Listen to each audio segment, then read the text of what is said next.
எதிர்த்து பேசிட்டு நேர்பட பேசு தொடர்கிறது. ஏற்கனவே டெல்டா மாவட்டங்களில் விவசாயிகள் அவர்களுடைய வாழ்வாதாரத்துக்கான ஒவ்வொரு நாளும் பெரிய சவாலோடு கடந்து கொள்கிற இந்த சூழல்ல இந்த ஆண்டும் 6வது ஆண்டாக தொடர்ந்து ஜூன் 12ஆம் தேதி மேட்டூர் அணையிலிருந்து நீர் திறக்கக்கூடிய ஒரு சூழல் இல்லாத ஒரு நிலைமையே இருக்கிறது. பல்வேறு கஷ்டங்களுக்கு இடையில தான் அவங்க குறுவை சாகுபடி என்பதை செய்ய வேண்டிய ஒரு சூழலுக்கு உள்ளாகி இருக்கிறார்கள். ஒரு குற்றுயிராக குறுவை சாகுபடி என்பது இருக்கிறதா என்கிற கேள்வி எழுந்திருக்கிறது. கடந்த ஆண்டுல நெல் சாகுபடியில் அந்த நெல் உற்பத்தி என்பது கிட்டத்தட்ட 85% குறைந்திருப்பதாக கடந்த வாரத்தில் நம்ம செய்தி வெளியிட்டிருந்தோம். புதிய தலைமுறையில் ப்ரொக்யூர்மெண்ட் தமிழக அரசினுடைய இந்த நுகர்வோர் வாணிபக கழகத்தின் மூலமாக பெறப்படுகின்ற அந்த நெல்லுடைய தேவை என்பது 85% குறைந்திருக்கிறது அங்கிருந்து ப்ரொக்யூர்மெண்ட். இப்போ அவ்வளவு தூரம் பாதிக்கப்பட்ட ஒரு சூழலில் இந்த ஆண்டும் குறுவை சாகுபடி என்பதும் மிகப்பெரிய கேள்விக்குறியாக ஆகியிருக்கிறது. இது விவசாயிகளுக்கான பிரச்சனை என்றால் விவசாய கூலிகளுடைய நிலை என்னவாகும் என்கிற கேள்வியும் எழுந்திருக்கிறது. இந்த தருணத்தில் தான் பலரும் கூட இந்த விஷயங்களை தொடர்ந்து பேசிட்டு இருக்காங்க. தமிழக அரசாங்கம் இன்றைக்கு ஒரு நிதி உதவியை அளித்திருக்கிறது. 56 கோடி ரூபாய் இதற்காக ஒதுக்குகிறோம் என்கிற ஒரு அறிவிப்பை வெளியிட்டிருக்கிறது. இன்னொரு பக்கம் பிரபலங்களும் கூட விவசாயிகளுடைய பிரச்சனைகளை குறித்து பேச தொடங்கி இருக்கிறார்கள். நடிகர் விஜய் உள்ளிட்டவர்கள் நீங்க வல்லரசாவது இருக்கட்டும், முதலில் விவசாயிகளுக்கான ஒரு நல்லரசாக இருக்க வேண்டும் என்கிற கருத்துக்களை எல்லாம் சொல்லக்கூடிய சூழலை பார்க்கின்றோம். இன்றைய விவசாயிகளுடைய நிலை என்னவாக இருக்கிறது? அரசுகளுடைய அவசியமான எந்தெந்த இடங்கள்ல மிக முக்கியமான அவர்களுடைய நடவடிக்கைகள் தேவைப்படுகின்றன என்பது குறித்து விவாதிக்க இருக்கின்றோம். இந்த அமர்வில் நம்மோடு கடந்த அமர்விலிருந்து இந்த அமர்விலும் நம்மோடு தொடர்கிறார் திரு அன்வர் ராஜா, நாடாளுமன்ற உறுப்பினர், திரு மதுக்கூர் ராமலிங்கம், மார்க்சிஸ்ட் கம்யூனிஸ்ட் கட்சியிலிருந்து திரு மதுக்கூர் ராமலிங்கம் நம்மோடு இணைகிறார். விவசாய ஆர்வலராக இருக்கிற நடிகர் ஆரி நம்மோடு இணைகிறார். அதே போல சேதுராமன், மன்னார்குடியிலிருந்து சேதுராமன் நம்மோடு இணைகிறார். மதுரை அரங்கத்திலிருந்து நம்மோடு இணைகிறார் பாரதிய ஜனதா கட்சியினுடைய மூத்த தலைவர்கள் ஒருவரான திரு சீனிவாசன். அனைவருக்கும் வணக்கம். உங்கள்கிட்ட என்ன தொடங்க வேண்டியிருக்கு அன்வராஜா? இப்போ இப்படியான ஒரு சூழல் நிச்சயமாக 6வது ஆண்டாக இன்னைக்கு தண்ணீரை பெற்று தர முடியவில்லை அப்படிங்கிறது தொடர்ந்து அரசாங்கத்தினுடைய ஒரு பெரிய ஃபெயிலியரா பார்க்க வேண்டியிருக்கா? அரசாங்கத்தினுடைய ஃபெயிலியர்னு சொல்ல முடியாது. அதாவது தண்ணீர் நமக்கு மேட்டூர் டேமில் ஒவ்வொரு ஜூன் மாதம் 12ஆம் தேதி தண்ணீர் திறக்கணும்னு இருக்குது. தண்ணீர் இருந்தால் நம்ம தண்ணீர் திறப்போம். தண்ணீர் நமக்கு தண்ணீர் மேட்டூர் டேமில் தண்ணீர் இல்லை, காவேரியிலேருந்து தண்ணீரே வரலை. தண்ணீர் வந்தால் தான் தண்ணீர் திறக்க முடியும். ஆனால் இருந்தால் கூட இந்த காவிரி நடுவர் மன்றத்தினுடைய தீர்ப்பின்படி கர்நாடகா நடந்து கொள்வதில்லை. அவர்கள் தண்ணீர் இருந்தாலும் திறப்பதில்லை. ஜூன் மாதம் இந்த இடத்துல நீங்க எப்போதுமே நம்புகின்ற நீதிமன்றங்களை நாடுவது ஒரு பக்கம் இருக்கு. பேச்சுவார்த்தை என்பது சரியாக இருக்குமா? பேச்சுவார்த்தையில் ஈடுபட்டு அவர்களிடமிருந்து குறைந்தபட்ச தண்ணீரையாவது பெறக்கூடிய எந்த ஒரு நடவடிக்கையிலும் ஈடுபடலையா? இல்ல சார், இதுல வெளிப்படையா சொல்ல வேண்டிய முக்கியமான ஒரு விஷயம் இருக்கு. மக்களுக்கு சொல்ல வேண்டிய முக்கியமான விஷயம் இது. அம்மாவே ஏற்கனவே ஒரு தடவை சொல்லியிருக்கிறாங்க. நான் இப்போ ஒரு தடவை ஞாபகப்படுத்த விரும்புகிறேன். எந்த காலத்திலையும் தமிழ்நாட்டில் பிஜேபி ஆட்சிக்கு வர முடியாது, எந்த காலத்திலையும் தமிழ்நாட்டில் காங்கிரஸ் ஆட்சிக்கு வர முடியாது. ஆனால் எந்த காலத்திலையும் இந்த 2 கட்சியை தவிர வேற எந்த கட்சியும் மத்தியில் ஆட்சிக்கு வர முடியாது. அதனால ரிமோட் கண்ட்ரோல்ல நீங்க 2 ஆட்சிகளும் மாறி மாறி இருந்தீங்கல்ல, அதிமுகவும் திமுகவும் மத்தியில் ஆட்சி பொறுப்புல இருந்தாங்கல்ல. இல்ல நாங்க எங்களுடைய ரிமோட் கண்ட்ரோல்ல எந்த மத்திய அரசாங்கம் எந்த காலத்திலும் இல்லவே இல்லை. பிரதம அமைச்சரே முதலமைச்சரை சந்தித்த காட்சிகளை பார்த்தோம்ல. ஜெயலலிதா அவர்களை தேடி பிரதமர் வருவார். இல்லை, பிரதமர் வருவார், அது வேறு விஷயம். நீங்கள் அது ஒரு 10 மாதம் வாஜ்பாய் அரசாங்கத்தை நாங்கள் ஆதரிச்சோம், அவ்வளவுதானே தவிர பிரதமராக இருந்த திரு மோடி அவர்கள் இங்க ஜெயலலிதா அவர்களை நேரில் பார்த்திருக்கிற அவர்கள் இருவரும் நல்ல நண்பர்கள். ஒரு அரசியல் முதிர்ச்சியின் காரணமாக அவர் அம்மாவுடைய வீட்டுக்கு விருந்து கொண்டு போயிருக்கிறார், அது வேறு விஷயம். நான் அதற்கு இப்போது வரவில்லை. ஆனால் அவர்கள் இப்படி மனதில் வைத்துக் கொண்டுதான் நம்முடைய தமிழ்நாட்டை ஒட்டுமொத்தமாக மாறி மாறி பொழிவாங்குகிறார். நீங்கள் காவிரி நடுவர் மன்ற தீர்ப்பு வந்ததுக்கு பிறகு அதில் கெசட் நோட்டிஃபிகேஷன் வருவதற்கே 5 ஆண்டுகள் ஆகிவிட்டது.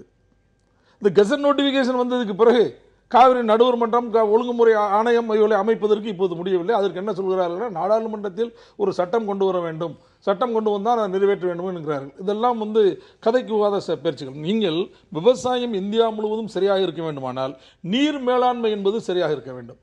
நீர் பங்கீடு என்பது சரியாக, நீர் மேலாண்மையை செய்யாமல் அந்த கடமையை தட்டி கழித்தது யார் அப்படிங்கிற கேள்வி வருது. ஆட்சி பொறுப்புகள் இருக்கிறவங்க இங்க இருக்கிற நீர்நிலைகளை இன்னைக்கு இருக்கிற அரசாங்கமாக இருந்தாலும் சரி, இதற்கு முன்னால் இருந்த மத்திய அரசாங்கமாக இருந்தாலும் சரி, இன்டர் ஸ்டேட் ரிலேஷன்ஸ் ஒரு மாநிலத்திற்கும் இன்னொரு அதை நான் மறுக்கல. இருக்கின்ற நதிநீர் பிரச்சனைகளை இரு மாநில தண்ணீர் தாவாக்கள்ல மத்திய அரசுடைய ரோலை நான் மறுக்கல.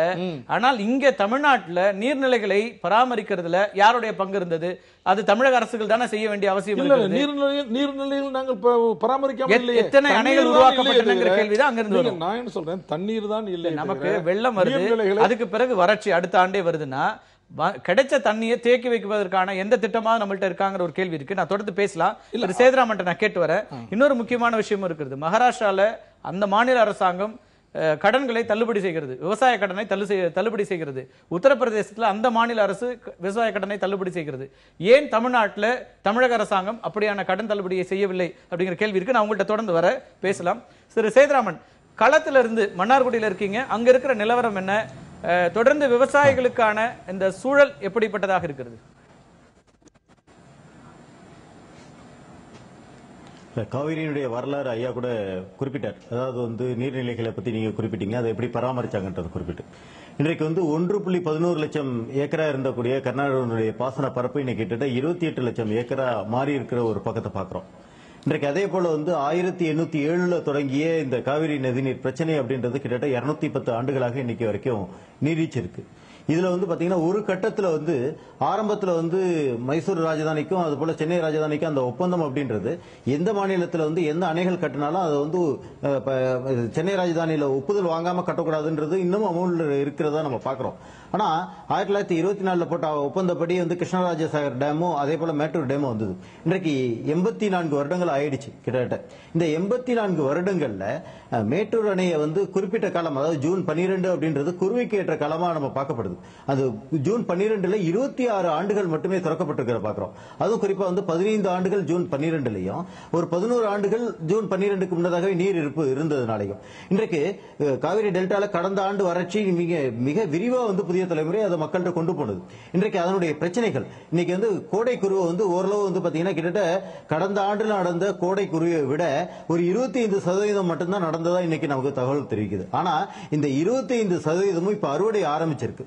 இன்றைக்கு அந்த கோடை குருவியில ஏற்பட்ட பாதிப்புகள் அப்படின்றது பாத்தீங்கன்னா கடுமையா இருக்கு. காரணம் என்னன்னா, நிலத்தடி நீர்மட்டத்தை மட்டுமே ஆதாரமா வச்சு நடக்கக்கூடிய விவசாயம். அது அந்த நிலத்தடி நீர்மட்டம் அப்படின்றது மிக வேகமாக இறங்கி இருக்கு. இது எந்த பகுதியில் நடக்குது அப்படின்னு பாத்தீங்கன்னா, ஒட்டுமொத்த காவிரி டெல்டால இந்த நிலத்தடி நீர் ஆதாரத்தோட கோடை குருவியோ அல்லது குருவியோ நடத்த முடியாது.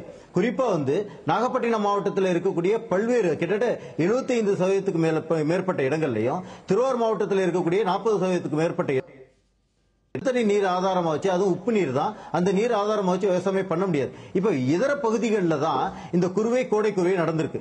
இப்ப இந்த கோடை குருவை மிக கடுமையான பாதிப்பை சந்திச்சு இன்னைக்கு விளைச்சல் பாத்தீங்கன்னா ஏக்கருக்கு 20 மூட்டை 22 மூட்டை தான் இன்னைக்கு விளைச்சல் அறுவடை பண்ணிட்டு இருக்கிறது ஒரு பக்கம் பாக்குறோம். இன்னைக்கு அரசு அறிவிச்சிருக்கு ஒரு திட்டம். இன்னைக்கு கோடை குருவை, இந்த குருவை சிறப்பு திட்டத்தை இன்னைக்கு அறிவிச்சிருக்காங்க. கடந்த ஆண்டுல கூட ஜூன் 1ஆம் தேதி அறிவிக்கப்பட்ட இந்த திட்டமானது இப்பொழுது ஜூன் 12ஆம் தேதி மேட்டூர் அணை திறக்கக்கூடிய காலகட்டத்தில் அறிவிச்சு இருக்கிறது நம்ம பார்க்கிறோம். ஆனா இதுல நிறைய முரண்பாடுகள் இருக்கிறதையும் நம்ம வருத்தத்தோட பார்க்க வேண்டிய அவசியம் இருக்கு. என்னன்னா, இன்னைக்கு நிலத்தடி நீர் இல்லாத சூழ்நிலையில இன்னைக்கு எப்படி இதை கிட்டத்தட்ட அரசினுடைய இலக்கா 1.60 லட்சம் ஏக்கரை குருவை சாகுபடி பண்றதுக்கான திட்டமிடுறதும், அதே போல 1.32 லட்சம் ஏக்கர்ல பயிர் வகைகளை பண்றதா குறிப்பிட்டிருக்காங்க. இன்றைக்கு பயிர் வகைகளை பண்ணக்கூடிய இடங்கள் என்ன, எந்தெந்த பயிர் வகைகளை பண்ண போறாங்க? இன்னைக்கு உளுந்து போடக்கூடிய பகுதிகளில் 2வது உளுந்து முடிஞ்சிருச்சு. இன்றைக்கு உளுந்து பயிர் போன்ற பயிர்கள் இந்த காலநிலையில், அதாவது குருவை போடக்கூடிய இந்த எதிர்வரும் காலகட்டங்களில் பயிர் சாகுபடி பெரிய அளவுக்கு சிறப்பா அமையாது அப்படின்றது, ஈல்டு வராது அப்படின்றது ஒரு பக்கம் நம்ம பார்க்கிறோம். இன்னொரு பக்கம் அதிகமா தேவைப்படக்கூடிய நிலத்தடி நீருக்கான ஆதாரத்தை பெருக்கவே இல்லை. இந்த ஆண்டு நம்ம வரவேற்கிறோம், தமிழக அரசினுடைய இந்த ஆண்டுக்கான அந்த நடவடிக்கையை ஓரளவு வரவேற்கிறோம். என்னன்னா, இன்றைக்கு 6 குளங்கள்ல தூர்வாரக்கூடிய பணிகள் இன்னைக்கு நடந்திருக்கு. பல குளங்கள் இன்னைக்கு ஆழப்படுத்தப்படுது, ஏரிகள் ஆழப்படுத்தப்படுது. இந்த ஆண்டு இதன் மூலமா அடுத்த ஆண்டுக்கு நிலத்தடி நீர் ஓரளவு இருக்கும். ஆனா இன்றைக்கு யதார்த்தமான நிலைமை என்ன அப்படின்னு பாத்தீங்கன்னா, காவிரி டெல்டா மாவட்டங்கள்ல விவசாயத்துக்கு இல்ல, விவசாயத்துக்கு மட்டுமல்ல குடிநீருக்கே பல இடங்கள்ல பிரச்சனைகள் இருக்கிறத நம்ம பாக்குறோம். குறிப்பா இன்றைக்கு கடைமடை பகுதிகளான நாகை மாவட்டங்கள்ல குடிநீர் பிரச்சனை என்ன விதமா மாறி இருக்குன்றீங்க? அது உப்பு தண்ணீரா மாறிடுச்சா? தஞ்சாவூர்ல இருக்கக்கூடிய பேராவரணி திரு சேதுராமன், குடிநீருக்கே பிரச்சனை அப்படிங்கிறது ரொம்ப அபாயகரமானதா தோணுது.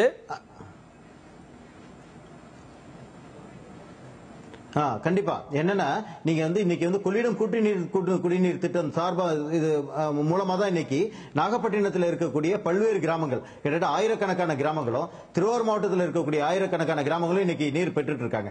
காரணம் என்னன்னா, ஏற்கனவே அந்த பகுதியோட நிலத்தடி நீர் குடிநீருக்கு பொருந்தாத நீர், உபயோகப்படுத்த முடியாத நீர் அப்படின்ற அடிப்படையில் இன்றைக்கு இந்த கொள்ளிடம் கூட்டு குடிநீர் திட்டம் சொல்லி பாபநாசம் பகுதியிலிருந்து அந்த நீர்கள் பம்பிங் பண்ணி ஆழ்துளை கிணறுகள் மூலமா அந்த மாவட்டங்களுக்கு போயிட்டு இருக்கு. ஆனா இன்றைக்கு அதை விட கொஞ்சம் முன்னேறிய பகுதியா இருக்கக்கூடிய மன்னார்குடி, திருவாரூர் இந்த போன்ற பகுதிகளில் ஆழ்துளை கிணறுகள் மூலமா அந்தந்த ஊர்களுக்கு கிடைச்சிட்டு இருந்த குடிநீருக்கும் இன்றைக்கு மிகப்பெரிய ஆபத்து. என்னன்னா, நிலத்தடி நீர் மட்டம் சாதாரணமா இன்னைக்கு எல்லா இடங்கள்லயும் பாத்தீங்கன்னா இன்றைக்கு பரவலா நடக்கக்கூடிய மிகப்பெரிய தொழிலா என்ன நடக்குதுன்னா, போர்வெல் போடக்கூடிய தொழில்கள். ஏற்கனவே இருந்த போர்வெலுடைய அந்த ஆழ்துளை கிணறுகளுடைய ஆழம் பத்தாம இன்றைக்கு ஒவ்வொரு ஊர்லயும் நீங்க போனீங்கன்னா பார்க்கலாம், கிட்டத்தட்ட நூற்றுக்கணக்கான ஆழ்துளை கிணறுகளுக்கான வேலைகள் தொடர்ந்து தினமும் நடந்துட்டு இருக்கதே பாக்குறோம். அதிகமாக பேசலாம் திரு சேதுராமன், இணைப்புல இறங்குது. இதெல்லாம் என்னன்னா, இன்றைக்கு நீங்க சொல்றதுல இருந்து புரிஞ்சுக்க முடியுது, குடிநீருடைய நிலத்தடி நீர்மட்டம் வெகுவாக கீழே போயிருக்கிறது. நாம அங்க அந்த பகுதியில் ஆய்வு செய்த போதே கூட திருவாரூர் பகுதியிலேயே பல இடங்கள்ல இப்போ உங்களுக்கு கடல் நீர் உள்புகுந்த சூழலெல்லாம் பார்க்க முடிஞ்சது. அதனால குடிநீருடைய தன்மை உப்பு சார்ந்ததாக மாறியதையும் பார்த்தோம். நீங்க தொடர்ந்து இணைப்புல இருங்க. திரு ராமலிங்கம், உங்களோட பார்வையில தொடர்ந்து இது குறித்து நிறைய விஷயங்கள் எழுதிட்டு இருக்கிறோம். இன்னைக்கு இருக்கிற சூழல்ல உடனடியாக இப்ப அரசு ஒரு உதவித்தொகை அறிவித்திருக்கிறது. வேறு என்ன விஷயங்களை மாற்றாக இப்ப விவசாயிகளுக்கு செய்ய முடியும்னு நினைக்கிறேன்? இல்ல, இதுல முதல் அடிப்படையான விஷயம் என்னன்னா, இதுல இருக்கிற அரசியல். அதாவது தமிழகத்திற்கு பல்வேறு வழிகளில் மோடி அரசு துரோகம் செய்து வருகிறது. அதில் ஒன்று இந்த காவிரி பிரச்சனை. காவிரி பிரச்சனை பிஜேபி ஆட்சி காலத்தில் துவங்கியது இல்லை என்றாலும் கூட உச்சநீதிமன்றமே காவிரி மேலாண்மை வாரியம் அமைக்க வேண்டும் என்று சொன்ன பொழுது அமைக்க வாய்ப்பு இல்லை என்று கர்நாடக மாநில தேர்தலை மனதில் வைத்துக் கொண்டுதான் மோடி அரசு தமிழகத்திற்கு எதிராக இந்த விஷயத்தில் நடந்து கொண்டது. ரெண்டாவது, இப்பொழுது தமிழக அரசு அறிவித்திருக்கிற அந்த குறுவைக்கான தொகுப்பு திட்டத்தில் பார்த்தீங்கன்னா, அது சேதுராமன் சொன்னது போல பல்வேறு பிரச்சனைகள் இருக்கு. அவங்க அடிப்படையில் ஆழ்துளை கிணறுகளை பயன்படுத்தி தண்ணீர் எடுத்து பயன்படுத்துங்கிறாங்க. நீங்கள் இந்த பாபநாசம் போல அந்த தலை காவிரி பக்கத்தில் இருக்க பக்கத்தில் பிரச்சனை இல்லை. கடைமடையில் ஏற்கனவே தண்ணீர் முழுவதும் உப்பாகி விட்டது, தண்ணி எடுத்து பிரயோஜனம் இல்லை.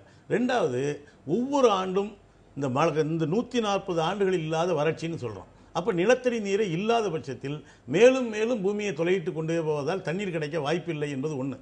இன்னொன்று என்னென்னா, நீங்கள் துவக்கத்தில் சொன்னீங்க, நம்ம விவசாயிகளை பற்றி கவலைப்படுறோம். காவிரி பிரச்சனைங்கிறது நம்முடைய தமிழகத்தினுடைய உணவு உற்பத்தியோடு சம்மந்தப்பட்டிருக்கு. 80% குறைஞ்சிருக்கு. ஒன்று. ரெண்டாவது, காவிரி கூட்டு குடிநீர் திட்டம் என்பது ராமநாதபுரம் மதுரை வரைக்கும் தண்ணீர் கொடுக்கக்கூடியதாக இருக்குது. இப்போ காவிரி ஒரு 6 ஆண்டுகளாக இல்லை என்பது என்னன்னா, தமிழகத்தினுடைய ஒட்டுமொத்த குடிநீர் பிரச்சனையாக இது மாறுகிறது. 12 மாவட்டங்களுக்கான குடிநீர் பிரச்சனையாக அது இருக்கிறது. ராமநாதபுரம் வரைக்கும் வைகை நதி ஓடுகிற மதுரையிலே உட்பட ஒரு பகுதியில் காவிரி கூட்டு குடிநீர் திட்டம் இருக்கு. இப்போ இன்னொரு பிரச்சனை என்னன்னா, இதுல விவசாயிகளை பற்றி பேசுறோம், நியாயமானது.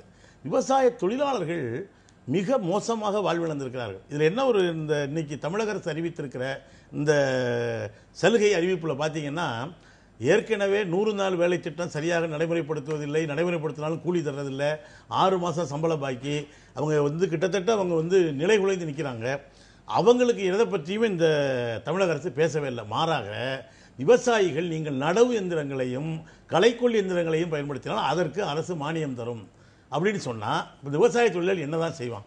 ஏற்கனவே 100 நாள் வேலை திட்டத்தில் பல்வேறு முறைகள் நீங்க கொடுக்கறத வறட்சி மாநிலமாக அறிவித்த பிறகு 150 நாட்களாக உங்களுக்கு வேலை வாய்ப்பு கிடைக்கக்கூடிய ஒரு சூழல் இல்லை. 100 நாள் மட்டும் இல்ல 150 நாள் அறிவிச்சிருந்தா கூட அதுல கூட பாத்தீங்கன்னா விவசாயிகளுக்கு ஓரளவு நிவாரணம் அதுல நிறைய செய்ய வேண்டியிருக்கு. அது ஒரு விஷயம். விவசாய தொழிலாளர்களுக்கு என்று ஸ்பெசிபிக்கா எதுவும் இல்லை. குறிப்பா விவசாய தொழிலாளர்கள் மாநிலம் பூரா ஒன்று வைக்கிறாங்க. பேரூராட்சி பகுதிகளில் நீங்க இந்த 100 நாள் வேலை திட்டத்தை விரிவுபடுத்துங்க. நீங்க தமிழ்நாட்டில் தாங்க பேரூராட்சின்னு இருக்கு, ஆனா பெரிய அதுக்கான வரி வருவாய் உட்பட எதுவும் கிடையாது. ஆனா அங்க அது ஒரு நகரமாக கருதப்பட்டு விவசாய வேலை மறுக்கப்படுது. விவசாய தொழிலாளியினுடைய நிலைமை என்ன? இதுல நிர்மலா சீதாராமன் சொல்றாங்க, நாங்க நாடாளுமன்றத்தில் ஒரு மசோதா கொண்டு நாங்க கொண்டு வரோம். அதற்கான தேவையே இல்லை. என்ன பழைய சட்டம் சொல்லுதுன்னா, நீங்க உடனடியாக காவிரி மேலாண்மை வாரியம் அமைப்பதற்கான நோட்டிபிகேஷனை வெளியிட்டு விட்டு பிறகு 30 நாட்களுக்குள் நாடாளுமன்றத்தினுடைய அனுமதியை பெற்றால் போதும். நிலப்பரிப்பு மசோதாவுக்கு அத்தனை அவசர சட்டம் கொண்டு வந்தவர்கள் ஏன் இதுக்காக ஒரு மசோதா கொண்டு வந்து நிறைவேற்றிக் கொள்ளலாமே? இந்த குற்றச்சாட்டுகளையும் திரு சீனிவாசன் கேட்கலாம். ஆரி, ஒரு இயற்கை விவசாயத்தில் ஈடுபட்டு இருக்கிற ஒருவராக உங்களுடைய பார்வை எப்படி இருக்கு? இதை சமாளிப்பதற்கான வழிகள் இருக்கா? உங்க பகுதியில் என்ன மாதிரியான சூழல் இருக்கு? மெயினாக வந்து இப்போ விவசாயத்தை காப்பாற்றணுமா விவசாயிகளை காப்பாற்றணுமாங்கிற இப்போ ஒரு குழப்பம் இருக்குது. இப்போ நாம் வந்து முழுக்க நம்முடைய திட்டங்கள் எல்லாமே விவசாயிகளை காப்பாற்றுறதுக்கான ஒரு நோக்கமாக மட்டுமே போயிட்டுருக்கு. இப்போ பயிர் தள்ளுபடி பண்ணால் விவசாயிகள் சந்தோஷமாயிடுவாங்க, விவசாயம் செழிச்சிடும் அப்படின்னு நம்ம நினச்சிக்கிட்டு இப்போ அதுக்காக இப்போ 2 மாநிலங்களில் இப்போ விவசாய கடன் தள்ளுபடி ஆயிடுச்சு. இப்போ தமிழகத்தில் அதுக்காக விவசாயிகள் போராடிட்டு இருக்காங்க.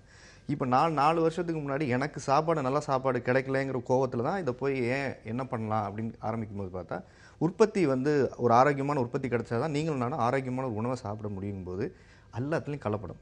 நான் பண்ணுகிற பணியை என்னன்னு பார்த்தீங்கன்னா நான் போய் விழிப்புணர்வை ஏற்படுத்துறதுக்கான விஷயம் தான் இப்போ கேதர் பண்ணிக்கிட்டே இருக்கோம். நாலேஜ் இப்போ ஐயாலாம் வந்தோடனே பேப்பர் நிறைய எடுத்து வச்சு உட்காந்துருக்காங்கன்னு நான் ஒன்றும் எடுத்துகிட்டு வரல. ஏன்னா நம்ம போகிறதுங்கிறது வந்து நான் ஒரு சாமானியனாக நான் மெயினாக அணுகிக்கிறேன். இப்போ ஐயா வந்து அவங்க ஏடிஎம்கேல இருக்காங்க, இவர் ஒரு பொலிட்டீஷியன், எல்லோரும் இருக்கும்போது இவங்கெல்லாம் சிஸ்டத்துக்குள்ளே இருக்காங்க. நான் சிஸ்டத்துக்கு வெளியில் ஃபஸ்ட்டு ஒரு காமன் மேனாக நான் பார்க்கும்போது பல பிரச்சனைகளை சந்திக்கிறேன். விவசாயிகளை மீட் பண்ணும்போது அவங்க சொல்கிறாங்க, இப்போ நிறைய பேருக்கு சில ஆடியோ லான்ச்சில் கூட பணம் கொடுக்குறேன்னு உதவி சொல்கிறாங்க. இது எந்த வகையில் 20 லட்சம் பேருக்கு மேலே தமிழ்நாட்டில் விவசாயிகள் இருக்காங்கன்னு ஒரு புள்ளி விவரம் சொல்லுது. இல்லை நான் 2 பேருக்கு வந்து 50,000 ரூபாயும் 1 லட்சம் ரூபாயும் திடீர்னு இப்போ நடிகர்களுக்கு விவசாயிகள் மேல ஒரு பற்றுதல் வந்துருச்சா அப்படிங்கிற கேள்வி விமர்சனங்கள்லாம் கூட இருக்கு. எப்ப பேசினாலும் நான் அதை வரவேற்கிறேன். ஆனால் இப்போ பேசுவதற்கான தேவைகள் என்ன வந்திருக்கு, அதுவும் அரசியல் ஒரே முக்கியமான காரணம் தான். ஆட்டை கடிச்சு மாட்டை கடிச்சு மனுஷனை கடிச்சாச்சு. இப்போ இந்த நேரத்தில் நீங்களும் நானுமே இந்த மீடியா முதல் கொண்டு யாருமே இதற்கு குரல் கொடுக்கல அப்படின்னா நம்ம குரல் வலையை நிதிக்கிறது மட்டுமல்லாமல் நல்ல உணவு யாருக்குமே கிடைக்காது. இப்போ பிளாஸ்டிக் ரைஸ் பரபரப்பா போயிட்டு இருக்கு.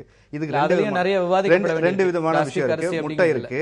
முட்டை விஷயம் உங்களுக்கு மெயினா சொல்றேன். இந்தியாவில் இப்போ மெயினா ரெகுலரிட்டி சிஸ்டம் ஒன்று இல்லவே இல்லை. எதுக்கு அப்படின்னு கேட்டிங்கன்னா, இப்போ நான் டீ கடைக்கு போய் ஒரு வாளியை தூக்கிட்டு போய் டீ வாங்க போகிறேன் அப்படின்னா முன்னாடியே அப்படி தான் வாங்கிட்டு இருந்தேன். இப்போ சுலபமாக என்ன ஆயிடுச்சு, பிளாஸ்டிக் கவரில் போட்டு இப்போ கட்டி கொடுக்குறாங்க. உங்களுக்கு கடையில் போனோன்னா சூடான குழம்ப உங்களுக்கு டிரான்ஸ்பரண்ட் கார்டில் கட்டி கொடுக்குறாங்க. இது ஆரோக்கியம் இல்லையா? ஃபுட் கிரேட் பிளாஸ்டிக்ஸில் இது வருதா இல்லையா? இதற்கான கேள்வி இருக்குது. கடையில் போட்டால் இலை போடுறதில்ல, இது போடுறான். இது எந்த இதில் ஏற்றுக்கிறது? இதெல்லாம் ஒரு பக்கம் இருக்கு. ஒரு இயற்கை விவசாயம் பண்றதுக்கு தண்ணீர் நீங்க என்ன எதிர்கொள்றீங்க பிரச்சனைகள்ல? இப்போ நான் இயற்கை விவசாயம் பண்ணணுங்கிறதுல மிகப்பெரிய பிரச்சனையா இருக்கு. பெரிய த்ரெட் இருக்கு. கவர்மெண்ட்டே ஒரு வகையில் த்ரெட்டாகவும் இருக்கு. எந்த வகையிலன்னா இப்போ ஃபெர்டிலைசருக்கு தனியாக மினிஸ்ட்ரி போட்டு எல்லாமே இருக்கு. விவசாயிகள் இப்போ விவசாயிகள் நீங்கள் ஆர்கானிக் விவசாயத்துக்கு நீங்கள் மாறிட்டீங்கன்னா லோன் கொடுக்க மாட்டேன்னு சொல்றாங்க. பேங்க்ல டிராக்டருக்கு லோன் கொடுக்க மாட்டேன்னு சொல்றாங்க. 7 வருஷம் ஒரு விவசாயி வந்து அவர் நிலத்துல ஆர்கானிக் பண்ணாதான் ஆர்கானிக் சர்டிபிகேட் கொடுக்குறாங்க அவரோட உற்பத்திக்கு. இப்படி 7 ஆண்டுகள் தொடர்ந்து 7 ஆண்டுகள் தொடர்ந்து பண்ணாதான் ஆர்கானிக் சர்டிபிகேட் கொடுக்குறாங்க. இப்போ ஒரு விவசாயி இப்போ நான் நல்ல ஆர்கானிக் மாறுறேன், எனக்கு ஃபெர்டிலைசர் வேணாம், கெமிக்கல் வேணாம், ஒரு நல்ல உற்பத்தியை மக்களுக்கு உற்பத்தி பண்ணி நல்ல ஆரோக்கியமாக கொடுக்கலான்னு போகும்போது கவர்மெண்ட் சப்போர்ட் பண்ண மாட்டேங்குதுன்னு சொல்றாங்க. நிராகரிக்கிறாங்க. விவசாயத்துக்கான ஆதரவு அரசு தரப்புல இருந்து பெருசா இல்ல. மெயினா ஃபெர்டிலைசருக்கு தான் பண்றாங்க. இது பன்னாட்டு நிறுவனங்கள் வந்து இங்க வந்து என்ன பண்றாங்க, மருந்து விற்கிறாங்க, அதற்கான உரங்களை விற்கிறாங்க. அதற்காக இங்க என்ன பண்றாங்க, மினிஸ்ட்ரிஸ்ல எல்லார்ட்டையும் பிரஷர் போடுறாங்க. இப்ப இயற்கை ஆர்வலர்கள் நம்ம போகும்போது என்ன சொல்றாங்க, சார் நாங்கள் பண்ணால் எங்களுக்கு கடன் கிடைக்காது சார், எங்களுக்கு என்ன சப்போர்ட் இல்லை சார், ஆல்ரெடி நாங்கள் பண்ணிகிட்டு இருக்கோம் சார், எங்களுக்கு தெரியும் சார் மண் செத்துக்கிட்டு இருக்குன்னு தெரியுது, புதுசாக வைரஸ் வந்துக்கிட்டே இருக்குது, மருந்து கண்டுபிடிச்சிக்கிட்டே இருக்கான், நாங்கள் அதை தான் வாங்கி பயன்படுத்த வேண்டிய கட்டாயத்துக்கு தள்ளப்படுறவங்க. இப்போ வந்து ஜெனடிக்கலி மாடிஃபைட் மஸ்டர்ட்ஸ் உள்ள வருது. இப்போ அதற்கான மருந்து யார் கண்டுபிடிப்பா, அவனே தான் கண்டுபிடிப்பான், வேற யாரும் பண்ண முடியாது. இப்போ பூச்சி கொல்லி இப்போ வந்துட்டு இருக்கு. பூச்சி வெரைட்டி தான் அந்த காலத்தில் இருந்தது. இப்போ பூச்சிக்கொல்லியை மருந்து அடிச்சுட்டு அந்த பூச்சிக்கொல்லி உங்களுக்கு உள்ளதான் போகுது, ஸ்லோ பாய்சன். நான் சீட்ஸ் வாங்குறதுக்காக ஒவ்வொரு இடத்துக்கும் நான் நேரடியாக போகும்போது அந்த விதை விற்கிறவர் சொல்றாரு, இப்போ வந்து 50% நாட்டு விதைகள் அழிஞ்சு போச்சு சார். நம்ம நாட்டு கத்திரிக்காய் ஊரில் சாப்பிட்ற பச்சைக்கலை இருந்தால் கொடுங்கன்னு ஆசையாக கேட்குறேன். சிரிக்கிறாரு. சார் 50 வகையான கத்திரிக்காய் அழிந்து விட்டது. இப்போ 2 நாளைக்கு முன்னாடி அதுல நிறைய விஷயங்கள் இருக்கு. இப்ப நெல் வகைகள்லயே பல அழிஞ்சிருச்சு. இப்ப விதையை பாதுகாக்கணும், இன்னும் கவர்மெண்ட் இன்னொரு சட்டம் கொண்டு வரப்போகுது. இப்ப விதையை பாதுகாக்கிறதே குற்றம்ங்கிற ஒரு சட்டம் உள்ள வரப்போது. விதையை வந்து நீங்க வச்சிருக்க கூடாது. இப்ப நீங்க விவசாயம்னா நெல் பாதுகாப்போ விதை சார்ந்த விஷயம் நீங்க பாதுகாக்க கூடாது, அது சட்டப்படி குற்றம்ங்கிற ஒரு சட்டம் கொண்டு வரதுக்கான விவாதம் நடந்துட்டு இருக்குன்னு சொல்றாங்க. இப்ப ஜெனடிக்கலி மரபணு மாற்றப்பட்ட விதைகளை நீங்க உள்ளுக்குள்ள கொண்டு வரும்போது ஆல்ரெடி பிடி கதிரையாக நம்ம தடை போட்டோம். இப்போ இது ஒண்ணு உள்ள வந்துருச்சுன்னு வச்சுக்கோங்களேன். இப்போ வட மாநிலங்கள்ல கடுகு எண்ணெயை பயன்படுத்த ஆரம்பிக்கிறாங்க. இதனால பக்க விளைவுகள் என்னங்கிறது இன்னும் தெளிவாக சொல்லப்படலை. இப்ப 28 பேசுவோம். திரு ஸ்ரீனிவாசன், உங்களுக்கு தான் மிக முக்கியமான கேள்வியாக இருக்கிறது. நடிகர் விஜய் குறிப்பிடுறாரு, நாடு வல்லரசாகிறதை விட ஒரு விவசாயிகளுக்கான நல்ல அரசாக இருக்கிறதா அப்படிங்கிறது ரொம்ப முக்கியம் அப்படிங்கிற ஒரு கேள்வி எழுப்புறாரு. அதே போல 2 பேரும், திரு அன்வர் ராஜா அதே போல திரு மதுக்கூர் ராமலிங்கம் 2 பேரும் மத்தியில் இருக்கின்ற ஆட்சியின் மீது சில குற்றச்சாட்டுகளையும் முன்வைத்திருக்கிறாங்க. ரொம்ப குறிப்பாக காவிரி மேலாண்மை வாரியம் அதே போல மற்ற விஷயங்களையும் நீங்க வந்து நேரடியாக இதுல தலையிடுவதில்லை, மத்திய அரசாங்கத்தினுடைய பாராமுகம் இருக்கிறது என்கிற குற்றச்சாட்டுகளும் இருக்கின்றன. உங்களுடைய பதிலை கேட்கிற ஒரு சிறிய இடைவேளைக்கு பிறகு தொடர்ந்து பேசுவோம். நேர்பட பேசி தொடர்கிறது. பல்வேறு குற்றச்சாட்டுகளை மத்திய அரசின் மீது வைத்திருந்தார்கள். திரு ஸ்ரீனிவாசன், உங்களுடைய பதில். குறிப்பாக காவிரி மேலாண்மை வாரியம் அமைக்கிறது தொடர்பாக சில கேள்விகளை திரு அன்வர் ராஜாவும் திரு மதுக்கூர் ராமலிங்கமும் எழுப்பியிருந்தார்கள். நிறைய குற்றச்சாட்டுகளை பதிவு செய்திருக்கிறார்கள். இது விவசாயிகள் படுகிற கஷ்டம் அளவிற்கும் கூட இதற்கெல்லாம் பதில் சொல்கிறது அந்த நேரம் காலம் கருதி அதற்கு நீண்ட ஒரு பதிலாக அமையும் என்று தான் நினைக்கின்றன. முதல் விஷயம், நமது ஐயா அன்வர் ராஜா அவர்கள் சொன்னார்கள், மத்தியில் தொடர்ந்து காங்கிரசும் பாஜகவும் ஆட்சி செய்யும் என்பதால் தான் கர்நாடகத்திலும் தமிழகத்திலும் இருக்கிற பிரச்சனையை தீர்ப்பதில்லை என்று. நான் என்ன சொல்கிறேன் என்றால், இந்தியா முழுக்க பல மாநிலங்களுக்கு நதிநீர் தாவா இருக்கிறது. நாடு முழுக்க 8 இடங்களில் ட்ரிபியூனல் அமைக்கப்பட்டிருக்கிறது. அது காங்கிரஸ் மட்டுமில்லை, பிராந்திய கட்சிகள் ஆட்சி செய்கிற மாநிலங்களில் இருக்கிறது. தேசிய கட்சிகள் ரெண்டுமே காங்கிரஸ் ஆட்சி செய்கிற மாநிலங்களில் கூட ரிவர் வாட்டர் ட்ரிபியூனல் இருக்கிறது. அதில் 3 ட்ரிபியூனல்கள் தீர்ப்பை கொடுத்து விட்டார்கள், 3 இன்னும் பரிசீலனையில் இருக்கிறது, 2 ட்ரிபியூனலில் இன்னும் தீர்ப்பே வரவில்லை. இப்படி நாடு முழுக்க நதிநீர் தாவா இருக்கிறது என்பது ஒன்று. ரெண்டாவது, இந்த நதிநீர் என்பது மாநில அரசாங்கத்தின் பட்டியலில் வரக்கூடிய விஷயம் என்பதனால சர்க்காரியா கமிஷன்ல மத்திய மாநில அரசுகளுடைய உறவுகளை பரிசீலிக்கும் போது இந்த நதிநீரை பற்றிய முக்கியமான விவாதம் ஏற்பட்டது. நீண்ட காலம் பரிசீலித்த சர்க்காரியா கமிஷன் இந்த நதிநீர் என்பதை மாநில அரசாங்கத்தின் பட்டியல் தான் இருக்கணும், இது மத்திய அரசாங்கத்திலேயோ கன்கரண்ட் லிஸ்ட்லேயோ வைக்க முடியாது என்று மிக தெளிவாக அதை பரிந்துரை செய்திருக்கிறார். அதனால் அது தொடர்ந்து மாநில அரசாங்கத்தின் பட்டியலில் இருக்கிற விஷயம்தான். ஆனால் எப்போது 2 மாநிலங்களுக்கு இடையில தாவா வருகிறதோ அப்போது மத்திய அரசாங்கம் பொறுப்பற்று இருக்க முடியாது, தலையிட வேண்டிய அவசியம் வருகிறது. அந்த அடிப்படையில் தான் காவிரி விஷயத்திலும் கர்நாடகாவுக்கும் தமிழகத்திற்கும் மத்திய அரசாங்கமும் அதற்கு பொறுப்பேற்றுக் கொள்ள வேண்டும். இது முதல் விஷயமா நான் புரிஞ்சுக்கணும். 2 மாநிலங்கள் இங்கே மாத்திரம் இல்லை, தொடர்ந்து பிரச்சனை இருக்கிறது. இப்ப கூட பாருங்க, காவிரியில கர்நாடகா தண்ணீர் விடவில்லை என்று சொன்ன உடனே அதை பிஜேபி மீது குற்றம் சாட்டுகிற மார்க்சிஸ்டுகள் கேரளாவில் பெரியார் அணை விஷயத்தில் மார்க்சிஸ்ட் கம்யூனிஸ்ட் கட்சி அங்கே என்ன நிலை எடுக்கிறது, முல்லை பெரியார் விஷயத்தில் அவங்க ரொம்ப வசதியாக தப்பிச்சுக்கிறாங்க. அங்கே உள்ள மார்க்சிஸ்ட் கட்சி அந்த மாநில நலன் சார்ந்தான் முடிவெடுக்கிறது. இதே பிரச்சனை எல்லா கட்சிகளுக்கும் இருக்கிறது என்பதுதான் உண்மை. அதை வசதியாக மறைத்துவிட்டு பேச முடியாது நம்ம நண்பர் மதுக்கூர் ராமலிங்கம் அவர்கள். இப்போ காவிரி மேலாண்மை வாரியத்தை பொறுத்த மட்டும் தமிழக அரசாங்கம் காவிரி ட்ரிபியூனலுக்கு அப்புறம் மேலாண்மை வாரியம் அமைக்க வேண்டும் என்று நீதிமன்றத்திற்கு சென்றிருக்கிறது. அது 3 நீதிபதிகள் கொண்ட அமர்வுல வழக்கு நிலுவையில் இருக்கு. அந்த வழக்கில் மத்திய அரசாங்கம் என்ன சொல்லியது என்பதை ஐயா அன்வர் ராஜா அவர்களும் மதுக்கூர் ராமலிங்கம் அவர்களும் சொல்ல வேண்டும். மத்திய அரசாங்கத்தினுடைய தரப்பு வாதம் என்ன? காவிரி ட்ரிபியூனல் ஆர்டர் தான் ஃபைனல், அதை எடுத்துக்கொண்டு தான் நாங்கள் நிறைவேற்ற முடியுமே தவிர நீதிமன்றம் இதில் தலையிட முடியாதுன்னு சொல்றாங்க. நீதிமன்றம் தலையிட முடியாதுன்னா என்ன அர்த்தம்? காவிரி ட்ரிபியூனலை ஏற்றுக்கொள்கிறோம் என்ற அர்த்தம். அதைத்தான் மத்திய அரசாங்கம் இன்னும் தெளிவாக சொல்கிறது. ஆனால் வழக்கு நிலுவையில் இருக்கிறப்ப மத்திய அரசாங்கம் காவிரி மேலாண்மை வாரியம் அமைக்க முடியாது. ஏற்கனவே 3 நீதிபதிகள் கொண்ட அமர்வுல வழக்கு நிலுவையில் இருக்கும் வரை இதுவரைக்கும் ஒரு தடவையோ 2 தடவை தான் வழக்கு ஹியரிங் வந்திருக்குங்க. அதற்கப்புறம் தான் அமைக்க முடியும் என்ற கட்டாயம் இருக்கும் போது மாநில அரசாங்கத்தையோ மத்திய அரசாங்கத்தையோ நாம் இதுல குற்றம் சொல்வதற்கு இல்லை. உண்மையிலே பிரச்சனை என்பது மழை இல்லை, வறட்சி, பொய்த்து போனது. அதை திரும்ப திரும்ப சிக்கலாக்கி அரசியலாக்கி அதில் ஆதாயம் தேட பல பேர் இங்கே முயற்சி செய்து கொண்டிருக்கிறார்கள். இதுல மத்திய அரசாங்கம் மிக பொறுப்புடன் ட்ரிபியூனல் ஆர்டரை, காவிரி ட்ரிபியூனலுடைய இறுதி தீர்ப்பை நாங்கள் மதிக்கிறோம், அதைத்தான் ஏற்றுக்கொள்வோம் என்று மத்திய அரசாங்கம் கோர்ட்ல தீர்மானமாக சொல்லி இருக்கிறார்கள். அது பாராளுமன்றத்திலும் சட்டமாக்கப்படும். வழக்கு எப்போது இந்த தீர்ப்பு வருகிறதோ அதற்கு ஏற்றபடியாக நிச்சயம் நடக்கும் என்பது உண்மை. நீங்க நடிகர் விஜய் அவர்களை பற்றி ஒரு கருத்து கூறினீர்கள். விவசாயிகளுடைய நலன்களை பாதுகாக்கிற அரசாங்க நடைமுறைக்கும் வல்லரசு நல்லரசு என்பதற்கும் சம்பந்தமே இல்லை. குறிப்பாக ஜெயலலிதா அம்மையாருடைய மறைவுக்கு பிறகு நிறைய சினிமா நட்சத்திரங்களுக்கெல்லாம் அரசியல் ரொம்ப தீவிரமான ஆர்வம் வருகிறது. ஒரு முக்கியமான ஒரு பிரபல நடிகர் ஒரு காலத்தில் நான் தமிழ்நாட்டை விட்டே போயிடுவேன்னு சொன்னவர்லாம் இப்போ எல்லா அரசியல் பிரச்சனையை பற்றியும் கருத்து சொல்கிறார். இவங்கெல்லாம் அம்மையார் ஆட்சியில் இருக்கிறப்போ எந்த கருத்தும் எதற்காகவும் எந்த பிரச்சனைக்கும் கூறியதில்லை. அதனால இது ஒரு ஒரு ஆர்வமாக வந்திருக்கிறார்கள். இது வரவேற்கத்தக்கது என்றுதான் நான் நினைக்கின்றேன். ஆனால் வல்லரசு நல்லரசு என்கிற விஷயத்தை தாண்டி விவசாயிகள் நலன் சார்ந்து சிந்திக்கிற ஒரு பெரிய சிந்தனை வட்டம் உருவாக வேண்டும். நடிகர் ஆதி அவர்கள் இங்கே ஒரு கருத்தை பதிவு செய்தார். இயற்கை விவசாயத்திற்கு வங்கிகள் கடன் கொடுப்பதில்லை என்று. இது சரியான தகவல் இல்லை என்று தான் நான் நினைக்கின்றேன். வங்கியில எந்த விதமான கொள்கை முடிவும் இயற்கை விவசாயத்தை கொடுக்கக்கூடாது என்று இல்லை.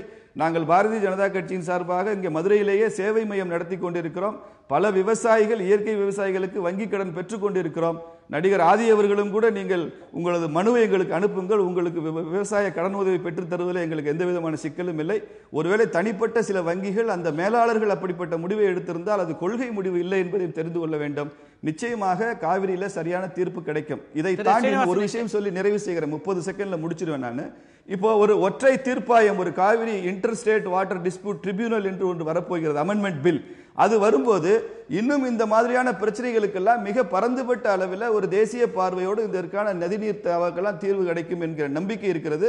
அதுவும் இந்த சர்க்கார் செய்யும் என்று நாங்கள் எதிர்பார்க்கிறோம். திரு அன்வர் ராஜா குறுக்கிட விரும்புனீங்க, அவர் பேசும்போது. காவிரி இது வந்து நீதிமன்றத்தில் இருப்பதாக நண்பர் சொன்னார். நீதிமன்றத்திற்கே நாங்கள் ஏன் போனோம்? காவிரி நடுவர்மன்ற தீர்ப்பின்படி நீங்கள் ட்ரிபியூனல் அமைக்க வேண்டும், மத்திய அரசாங்கம் அமைக்க வேண்டும் என்று சொன்னார்கள். மத்திய அரசு அமைக்கவில்லை. மத்திய அரசை அமைக்க நீதிமன்றம் உத்தரவிட வேண்டும் தான் நாங்கள் கோர்ட்டுக்கு போனோம். நீங்கள் மத்திய அரசு நாங்கள் அமைக்கணும்னு சொன்னால் கேஸை வித்ட்ரா பண்ணிட வேண்டியதானே? நாங்கள் வித்ட்ரா பண்ண முடிஞ்சு வச்சு நீங்கள் அமைச்சிடலாமே. அது அந்த செயலி அவங்க இப்போ சொல்றாரு ஒற்றை கமிஷன் வரப்போகுதுன்னு சொல்றாரு. அது வந்து எப்படின்னா திருப்பி மறுபடியும் 7லேருந்து ஆரம்பிக்கும். மறுபடியும் இன்னொரு 50 வருஷத்துக்கு இந்த காவிரி பிரச்சனையை கொண்டு போய் தள்ளி போடுறதுக்கு தான் இது நடக்குது. இப்போ நீங்கள் அவர் சொன்னார் பல மாநிலங்கள்ல இந்த தாவாக்கள் இருக்குன்னு சொல்றாரு. நான் பிரதமர் கூட சொன்னார் வந்து பாகிஸ்தானுக்கு நமக்கும் இப்போ கொஞ்சம் பிரச்சனை வரும்போது தண்ணீரும் வந்து ரத்தமும் ஒரே நேரத்தில் ஓட முடியாதுன்னு பாரத பிரதமர் சொன்னார். நீங்கள் கங்கை நதி, சிந்து நதி இதெல்லாம் பாகிஸ்தானுக்கு போகுது, வங்காளதேசத்துக்கு போகுது, அதில் எந்த விதமான பிரச்சனையும் இல்லை, போயிட்டு நல்லா வந்துக்கிட்டே இருக்குது. அதே மாதிரி நம்ம சிந்து நதி போகுது, பாகிஸ்தானுக்கு போகுது, பங்களாதேசத்துக்கு போகுது, எல்லா இடங்களுக்கும் போயிட்டு திருப்பி இந்தியாவுக்குள்ளே வருது. அது ஏன் அப்படி வருது என்றால் அந்த நீர் பங்கீட்டுக்கென்று தனியாக ஒரு ஆணையம் இருக்கிறது. அந்த ஆணையம் யாரையும் கேட்காது, அவர்களாக பிரித்து கொடுத்து விடுவார்கள். அதே போல் காவிரியில் ட்ரிபியூனல் அமைத்து விட்டால் இந்த காவிரி ட்ரிபியூனல் சரியாக தண்ணீரை பிரித்து கொடுத்து விடும். எந்த மாநில அரசாங்கம் சொன்னாலும் எந்த மத்திய அரசாங்கம் சொன்னாலும் அதை கட்டுப்படுத்த முடியாது. அது இண்டிவிஜுவல் கெப்பாசிட்டி உள்ள ஆணையமாக இருக்கும். அதைத்தான் நாம் வந்து வற்புறுத்தி கொண்டே வருகிறோம். அதை ஒத்தி போடுவதற்கு, அதை ஏதாவது ஒரு பாலிடிக்ஸ் செய்வதற்கு தான் ஒற்றை நபர் கமிஷன் என்று ஒன்று கொண்டு வருகிறார் மத்திய அரசாங்கம் இப்போது கொண்டு வருகிறது. அதை நாங்கள் கடுமையாக எதிர்க்கிறோம், நாடாளுமன்றத்தில் மிக கடுமையாக எதிர்க்க போகிறோம். அது தமிழ்நாடு போன்ற மாநிலங்களுக்கு ஒரு மிகப்பெரிய பாதிப்பை ஏற்படுத்தும். நாம் ஏனென்றால் நாம் டெயில் எண்டில் இருக்கிறோம், ஒரு வானில் இருக்கிறோம். நமக்கு அவர்கள் எப்போது தண்ணி வருகிறது, வெள்ளம் வருகிற போது அவர்களுக்கு தண்ணியை தேக்கி வைக்க முடியாது என்ற சூழ்நிலை வருகிற போதுதான் காவிரியிலிருந்து தண்ணீரை தருகிறார்கள். தவிர ஸ்ரீனிவாசன் குறுக்கிட விரும்புகிறார், அவரை கேட்டுட்டு வந்துடலாம். திரு ஸ்ரீனிவாசன் குறுக்கிட விரும்புனீங்க. இல்லைங்க ஐயா, அன்வர் ராஜா அவர்கள் சொல்ற கருத்துல நான் ஒரு திருத்தம் செய்ய விளைகிறேன். காவிரி மேலாண்மை வாரியம் அமைப்பதில் மத்திய அரசாங்கத்திற்கு எந்த விதமான ஆட்சேபனையும் இல்லை ஐயா, முதல்ல தெரிஞ்சுக்கங்க. அதை ஒரு பாராளுமன்ற சட்டத்தின் மூலமாகத்தான் நிறைவேற்ற முடியுமே தவிர ஒரு நீதிமன்ற தீர்ப்பின் மூலமாக செய்ய முடியாது. காவிரி ட்ரிபியூனல் என்ன செய்திருக்கிறதோ, அது இறுதி தீர்ப்பு எதை கொடுத்திருக்கிறதோ அதை நாங்கள் நிறைவேற்றுவோம் என்று மத்திய அரசாங்கம் அபிடவிட் கொடுத்திருக்கிறாங்க. காவிரி ட்ரிபியூனலுடைய இறுதி தீர்ப்பை நாங்கள் ஏற்றுக்கொள்வோம் என்பது கர்நாடகாவுக்கு ஆதரவான நிலையா, தமிழகத்திற்கு ஆதரவான நிலையா என்பதை நீங்கள் விளக்க வேண்டாம். நாங்க மேலாண்மை வாரியம் அமைக்கத்தான் போறோம்னு சொல்றோம். அது பார்லிமெண்ட் மூலமா நடக்கும். நீங்க பாராளுமன்ற உறுப்பினர், உங்களுக்கு நான் இதை அதிக விளக்க வேண்டிய அவசியம் இல்லை ஐயா. அதுதான் சொன்னாங்க, பாராளுமன்றத்துல நீங்க சட்டம் இயற்றுவதற்கு முன்னாடி பாராளுமன்றத்துல மசோதா இயக்குவது என்பது நீங்க அதை கொண்டு வந்துட்டு 30 நாள்ல செய்யலாங்கிறதா திரு மதுக்கூர் ராமலிங்கம் குறிப்பிடுறாரு. செய்யணும்னா இப்பவே கொண்டு வந்துடலாம், அதுக்கு பிறகு பாராளுமன்றத்துல நீங்க வந்து மசோதாவாக நிறைவேற்றலாம் அப்படிங்கிற கருத்தை அவர் முன்வைக்கிறார். அதாவது இவங்க இவ்வளவு தூரம் நீதிமன்றத்தில் வழக்கு நிலுவையில் இருக்கும் போது செய்ய முடியாது. அவசர சட்டத்தை நீங்க நல்லா தெரியும், நீதிமன்றத்தில் வழக்கு நிலுவையில் இருக்கும் போது இதை செய்ய முடியாது. அந்த காவிரி நடுவர்மன்றத்தில் நாங்க வந்து இது அமைக்க முடியாதுன்னு உச்சநீதிமன்றத்தில் சொல்லி எவ்வளவு நாள் ஆகுது? அதற்கான ஒரு சிறு துரும்பையாவது மத்திய அரசு கிள்ளி போட்டிருக்கிறதா ஒன்று. ரெண்டாவது, அண்ணன் சொன்னது போல நாங்க எல்லா நதிநீர் தாவாக்களையும் ஒரே தீர்ப்பாயத்துக்குள் கொண்டு வருவோம் என்பது அடியப்படுறா பாரதப்பட்டான்னு கிராமத்தில் சொல்லுவாங்க.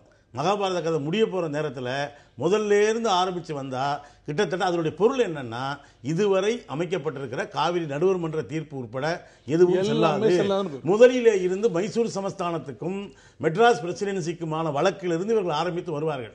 ஒரு காலத்திலும் ஒரு சொட்டு தண்ணீர் கூட தமிழ்நாட்டுக்கு கிடைக்க வாய்ப்பே இல்லை. இது ஒரு மிகப்பெரிய அநீதி. எப்படி பிஜேபி அரசு தமிழ்நாட்டுக்கு பல்வேறு விஷயங்களில் அநீதி இழைக்கிறதோ அதுபோல முல்லை பெரியார் போற போக்குல சொன்னார். இல்ல, அதுக்கு நீங்க பதில் சொல்ல வேண்டிய தேவை இல்ல. முல்லை பெரியார் இல்ல, முல்லை பெரியார் பிரச்சனை இரு மாநில தாவா தான், தண்ணீர் இரு மாநில தாவா தான். அங்க தமிழ்நாட்டுக்கு தண்ணீர் தரமாட்டோம் என்று கேரள அரசு சொல்லவில்லை. அங்கே இருக்கிற பிஜேபி உட்பட அந்த அணையினுடைய பாதுகாப்பு குறித்து கேள்வி எழுப்புகிறார்கள். அது வந்து நாங்க என்ன சொல்லியிருக்கிறோம், உச்சநீதிமன்ற தீர்ப்பின்படி நடந்து கொள்வோம். அந்த பேபி அணையை முல்லை பெரியாறுடைய இதாக இருக்கிறதை ஸ்திரப்படுத்திய பிறகு தண்ணீரில் கர்நாடகாவில் இருக்கிற அரசு எப்படி இந்த விஷயத்தை கையாளுகிறதோ அதே போலதான் கேரள அரசாங்கமும் கையாளுகிறது. எந்த மாற்றமும் இல்ல. அதுல நிறைய வேறுபாடு இருக்கு. அவங்க தமிழகத்துக்கு தண்ணீர் தர வாய்ப்பு இல்லை. அவங்களுடைய பாசன பரப்பை அதிகரிச்சிருக்காங்க கர்நாடகத்தை பொறுத்த வரைக்கும். ஆனா கேரள பிரச்சனைங்கிறது வேற. அந்த அணையினுடைய பாதுகாப்பு உறுதித்தன்மை குறித்து சில கேள்விகள் இருக்கு. அவங்க அதான் நீங்க இப்ப எது தமிழகத்துக்கு தண்ணீர் வேண்டும் என்று சொல்கிறார்கள். கேரளாவுல நான் கடல்ல விடுவேன்னு சொல்றான். இது என்ன நியாயம் என்று கேட்கிறேன். அப்படியெல்லாம் இல்லை. நீங்க பல்லுயிர் பெருக்கம் சுற்றுச்சூழல் பலது பேசுறாங்க. இதை பொறுத்த வரைக்கும் முல்லை பெரியார் பிரச்சனையை பொறுத்த வரைக்கும் இது போல வெறித்தனத்தை எல்லாம் ஒருபோதும் அங்க இருக்கிற அரசு கிளப்புறதில்லை. ரெண்டாவது அவர் சொன்னார், ஜெயலலிதா அவர்கள் மறைந்த பிறகு இங்க இருக்கிற நடிகர்களுக்கு எல்லாம் ரொம்ப தைரியம் வந்துருச்சுன்னு. ரஜினிகாந்த் கட்சி ஆரம்பிக்க போறேன்னு சொன்னோன்னு எங்க கட்சிக்கு வாங்கன்னு சொல்லி ஒரு நடிகர் வீட்டுக்கு அதுபோல விஜயகாந்த் இப்படி தான் டார்ச்சர் பண்ணாங்க. அதுபோல நடிகர்களை நம்பி எப்படியாவது கால் ஒன்றுகிறது வளர்கிறது அப்படின்னு சொல்றவங்க ஒரு நல்ல கருத்து தானே. அவர்களும் தெரியாத மாதிரி சொல்ல நல்ல அரசு வளர அடிப்படை விஷயம் இருக்குங்க.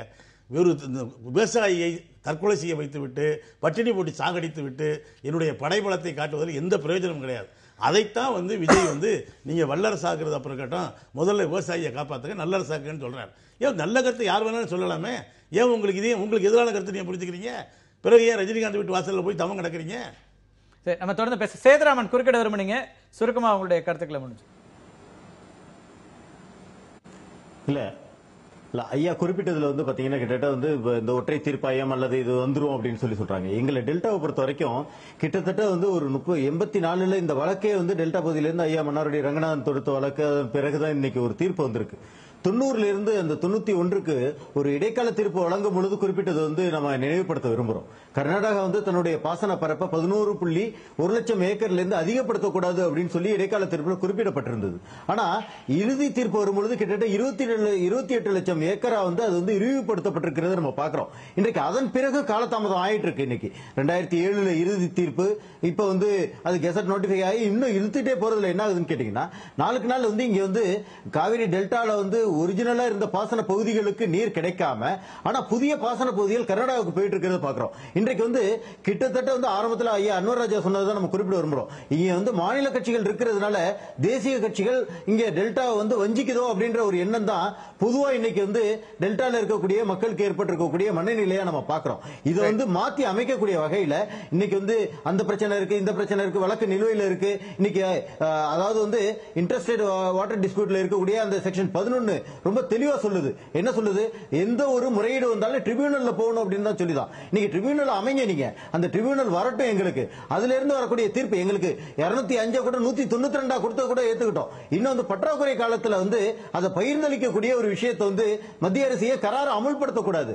இன்றைக்கு கடந்த ஆண்டுல ஏற்பட்ட பாதிப்பு மிகப்பெரிய பாதிப்பு தான். நார்மலா இருக்கக்கூடிய நாட்கள்ல பாத்தீங்கன்னா நம்ம பெரிய அளவுக்கு இந்த பிரச்சனைகளை பேசுறது இல்ல. ஆனா பற்றாக்குறை காலத்துல தான் எங்களுடைய பிரச்சனைகள் மிக அதிகமா இருக்கு. அப்ப பற்றாக்குறை காலத்துல என்ன மாதிரியான தீர்ப்பு கொடுக்கணும்ன்றது ட்ரிபியூனல் இருக்கு. அதையே மத்திய அரசு ஏதோ ஒரு சிறப்பு சட்டம் போட்டாவது கரார அமல்படுத்தட்டும். அது மேலாண்மை வாரியம் அமைக்குது அல்லது ஒழுங்காற்று வாரியம் அமைக்குது, அதெல்லாம் பிரச்சனை இல்லை. ஆனா இங்க இருக்கக்கூடிய மக்களுடைய வாழ்வாதாரம் இந்த காவிரி நீர் மட்டுமே. இதை மட்டுமே நம்ம இந்த வருஷம் குருவை பண்ணலைன்னா கிட்டத்தட்ட 10 லட்சத்துக்கு மேற்பட்ட விவசாய தொழிலாளர்கள், ஆயிரக்கணக்கான விவசாயிகளோட வாழ்வுல ஒரு பெரிய தேக்கம் ஏற்படுது. ஐயா ஆரி கூட குறிப்பிட்டாங்க, நீங்க நிதி கிடைக்கிறது அப்படின்னு சொல்லி. நம்ம அதை பார்க்கல. நீங்க ஒரு கணக்கெடுங்க. கடைசியா 6 வருடங்களுக்கு முன்னாடி குறுவை சாகுபடி நடந்தது.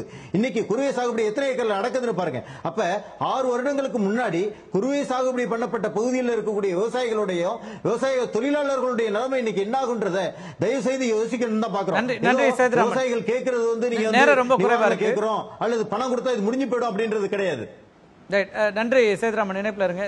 நான் உங்கள்கிட்ட கேட்டிருந்த இந்த கேள்விக்கு மகாராஷ்டிரா அரசாங்கமும் உத்தரப்பிரதேச அரசாங்கமும் கடன் தள்ளுபடி செய்யும் பொழுது தமிழக அரசாங்கம் வறட்சி எப்பவுமே வரலாற்றில் இல்லாத வறட்சி நீங்க தான் சொல்றீங்க. 140 ஆண்டு கால வறட்சியை தமிழகம் சந்திக்கும் போது அந்த விவசாய கடனை தள்ளுபடி செய்யறதுல தமிழக அரசாங்கம் ஏன் ஒரு முடிவு எடுக்க மாட்டேங்குது? அப்படியான ஒரு நிலைப்பாட்டுக்கு ஏன் வர முடியல? ஏற்கனவே விவசாயிகளுக்கு வேண்டிய கடனை நம்ம 5780 கோடி ரூபாய் தள்ளுபடி பண்ணியிருக்கோம். சிறு விவசாயிகள், குறு விவசாயிகளுக்கு அம்மா ஆட்சிக்கு வந்தோடனே தள்ளுபடி பண்ணியிருக்காங்க. அது அவர்களுடைய 2013ல செய்யப்பட்ட விஷயம். அது ஜெயலலிதா அவர்கள் 2016ல அது அதற்கான இதை வந்தது. இந்த ஆண்டுக்கானதுல நீங்க கூட்டுறவு கடன்களை நடுத்தர கால கடன்களா மாத்திருக்கோம், மத்திய கால கடனா மாத்திருக்கோமே தவிர கடன் தள்ளுபடி என்பது செய்யப்படல. நீங்க இன்னைக்கு விவசாயிகள் டெல்லியில போய் போராட போது அவங்க கேட்கறதும் வங்கி கடனை தள்ளுபடி செய்யணும் அப்படிங்கிறது தான் கேட்கறாங்க. அதுக்கான எந்த முயற்சிகளும் மத்திய அரசு என்ன சொல்லுதுன்னா ஒவ்வொரு மாநில அரசுகள் தான் இதெல்லாம் செய்யறாங்க. அப்படின்னா தமிழக அரசாங்கம் ஏன் செய்யல அப்படிங்கிற கேள்வி இல்ல. நீங்க பிஜேபி அல்லாத மாநில அரசாங்கம் நீங்க ஏதாவது செஞ்சிருக்காங்க நீங்க பாருங்க. நீங்க சொல்ற 2 ஸ்டேட்டுமே பிஜேபி ஸ்டேட். அந்த ஸ்டேட்டுக்கு இந்த விவசாய கடன் தள்ளுபடி இல்லாமல் வேறு வகையான உதவிகளை மத்திய அரசாங்கம் செய்கிறது. நிறைய பணம் கொடுக்கிறார்கள், நிறைய நிதி உதவி செய்கிறார்கள். இப்ப நம்ம ஸ்டேட் நீங்க எடுத்துக்கிட்டீங்கன்னா மத்திய நிதியமைச்சர் ஜெட்லி சொல்றாரு மகாராஷ்டிரா அரசாங்கம் முழுமையாக அதனுடைய பணத்தை தான் செலவழிக்கணும், நாங்க எதுவும் கொடுக்க முடியாது. நான் சொல்றேன், இவர் அதுக்குன்னு கொடுக்கறது இல்ல, வேற வகையான பணங்கள் அதிகமாக கொடுத்து விட்டு அவர்களை இப்படி செய்யுங்கள். அவர்களுடைய மாநிலம் பிஜேபி மாநிலத்தில் இப்படி அந்த விளையாட்டுகள் தான் அவர் செய்கிறார். இப்ப நம்மை பொறுத்தவரை நமக்கு ஏற்கனவே வறட்சி, நம்ம கேட்டோம் 39,565 கோடி ரூபாய், கொடுத்தது 1,748 கோடி ரூபாய். நம்ம ஏற்கனவே நமக்கு நம்ம மாநிலத்தில் வர்தா புயல் எவ்வளவு 22,573 கோடி கேட்டோம். வெறும் 266 தான் கொடுத்திருக்காங்க. ஆனா மற்ற மாநிலங்கள் இப்படி ஒரு நிலைமை வருகிற போது 50%, 60% பாதிக்கப்பட்ட நிதி அவர் கொடுக்கிறார். அங்கிருந்து கேட்டு பெறக்கூடிய இடத்தில் நம்ம இல்ல, தமிழக அரசு இல்லையா, நம்மை அவர்கள் ஒரு புறக்கணிக்கிறார்.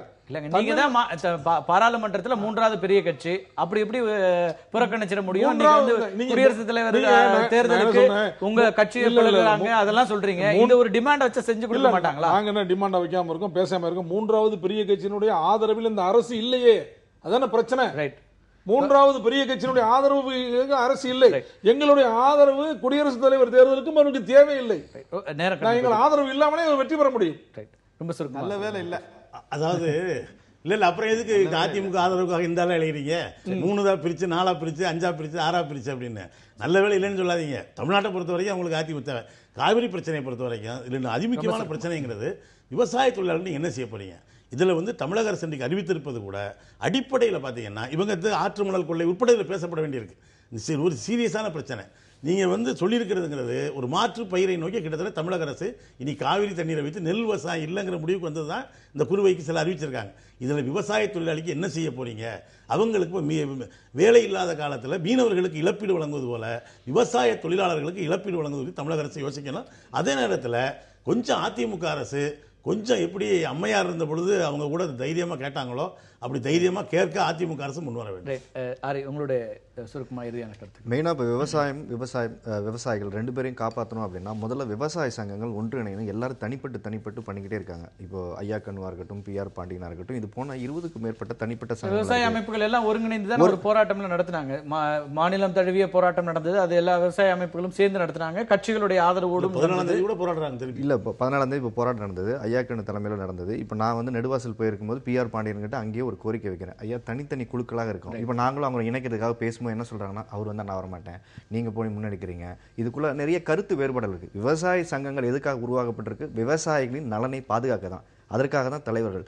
உங்களுடைய ஈகோக்களை தள்ளி வைத்து விட்டு முறையாக ஒன்று கூடி நீங்க பேசி ஒரு குழுவாகி மொத்த அரசாங்கம் இருக்குன்னா, இப்போ தமிழ்நாடு மற்ற மாநிலங்கள் நீங்க தள்ளுபடி பண்றீங்க, ஏன் தள்ளுபடி பண்ண முடியல? அப்போ இவங்களோட ஸ்ட்ரென்த் இவங்க பிரிஞ்சிருக்கு வரைக்குமே இது அரசியல் ஆதாயம் எல்லா கட்சிகளும் போயிட்டே தான் இருக்கும். நீங்க ஒற்றுமையா ஒரு பலம் 20 லட்சம் விவசாயிகள் கிட்ட இருக்காங்க. டெல்லிக்கு எவ்வளவு பேர் போய் உட்கார்ந்தாங்க? போகல. அப்போ இங்கே ஒரு நாள் உட்கார்ந்துருந்தாங்க. எவ்வளவு பேர் இங்க உட்கார்ந்தாங்க? மற்ற சங்கங்கள் வரல. முதல்ல இவங்க ஒன்றுபட்டு நின்று அவங்களுடைய குரலை ஓங்கி ஒலித்தால் தமிழகம் எல்லாரும் மீடியா எல்லாருமே விவசாயிகளை சப்போர்ட் பண்ண தயாரா இருக்கும். விவசாயிகள்ல ஒரு நல்ல மறுமலர்ச்சி ஏற்படணும் அப்படின்னா முதல்ல இப்போ வறுமை காலத்துல கடனை தள்ளுபடி பண்றது முதல் கடமையா இருக்கு. தமிழக அரசாங்கம் அதற்கான நல்ல நடவடிக்கை எடுக்கணும். கடன் தள்ளுபடி என்பதில் தமிழக அரசு ஒரு முடிவு எடுக்க வேண்டும் என்கிற ஒரு கோரிக்கை தொடர்ந்து விவசாயிகள் தரப்பிலிருந்து வைக்கப்படுகிறது. மற்ற மாநிலங்களைப் போல சட்டமன்றத்தில் அது குறித்து ஏதாவது அறிவிப்புகள் வரலாமா, சட்டமன்ற கூட்டத்தொடர் வரும்போது என்கிற எதிர்பார்ப்பும் இருக்கிறது. திரு மதுக்கூர் ராமலிங்கம் குறிப்பிட்டது போல விவசாய தொழிலாளர்களுடைய நலன் கருதி வேறு ஏதாவது திட்டங்கள் அறிவிக்கப்பட வேண்டும் என்கிற எதிர்பார்ப்பும் இருக்கிறது. இந்த எதிர்பார்ப்புகளை தமிழக அரசு உற்று நோக்கும்.